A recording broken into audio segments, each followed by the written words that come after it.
Halo, selamat datang. Coba deh kalau dengar kata ekonomi, apa sih yang langsung kepikiran?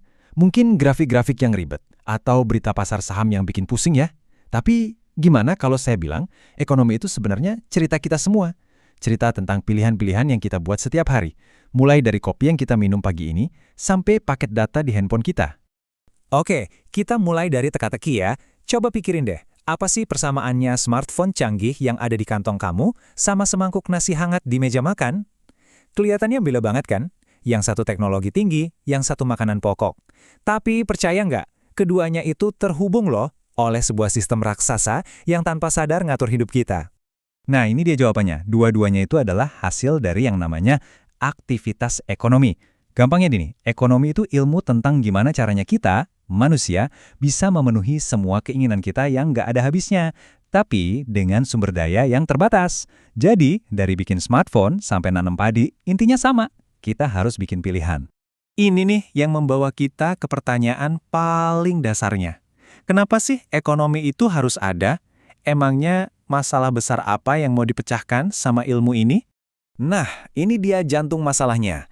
Di satu sisi, keinginan kita tuh, wah, nggak ada batasnya. Bener kan? Kita selalu mau lebih.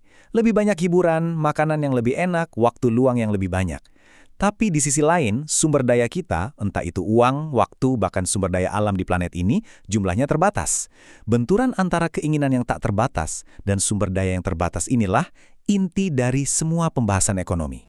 Ada seorang ekonom hebat namanya Alfred Marshall yang bilang gini, ekonomi itu cuma studi tentang manusia dalam urusan sehari-hari. Simpel kan?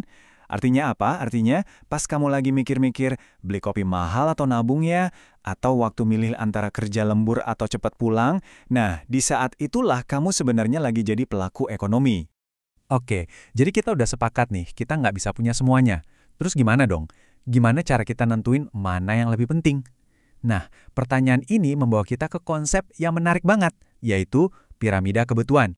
Coba bayangin deh, kebutuhan kita itu kayak sebuah piramida. Di pondasinya, bagian paling bawah dan paling penting, itu ada kebutuhan primer. Ini adalah hal-hal yang benar-benar kita butuhin buat bertahan hidup. Makanan, tempat tinggal, pakaian. Ya, yang paling esensial lah. Nah, kalau pondasinya udah kuat, kita bisa naik satu tingkat ke kebutuhan sekunder. Ini isinya hal-hal yang bikin hidup kita lebih enak, lebih nyaman. Contohnya ya kayak televisi, motor, atau smartphone tadi. Terus, di paling puncak piramida ada kebutuhan tersier. Nah, ini lebih ke kemewahan. Barang-barang yang mungkin lebih nunjukin status. Jadi, piramida ini sebenarnya cara kita ngatur prioritas dengan sumber daya kita yang terbatas itu. Sekarang, biar lebih kebayang, yuk kita ikutin perjalanan sesuatu yang simple banget. Semangkuk nasi.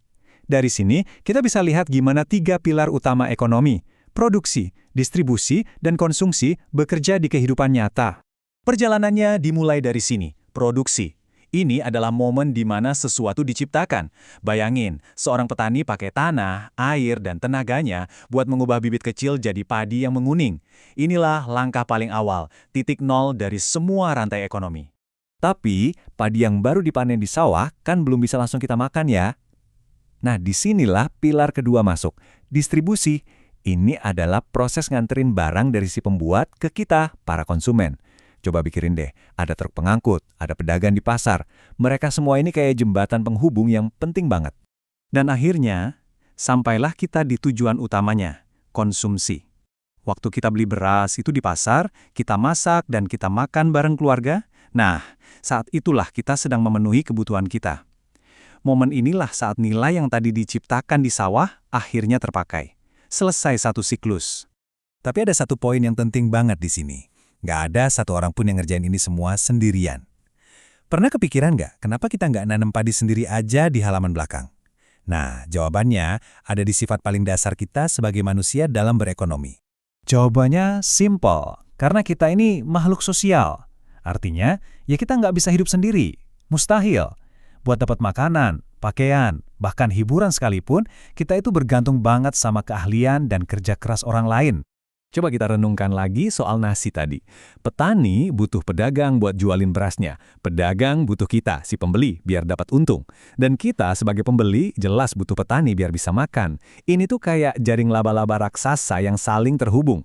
Setiap orang punya perannya masing-masing. Tanpa kerjasama, sistem ini bakal ambruk. Sekarang coba bayangin lebih luas lagi.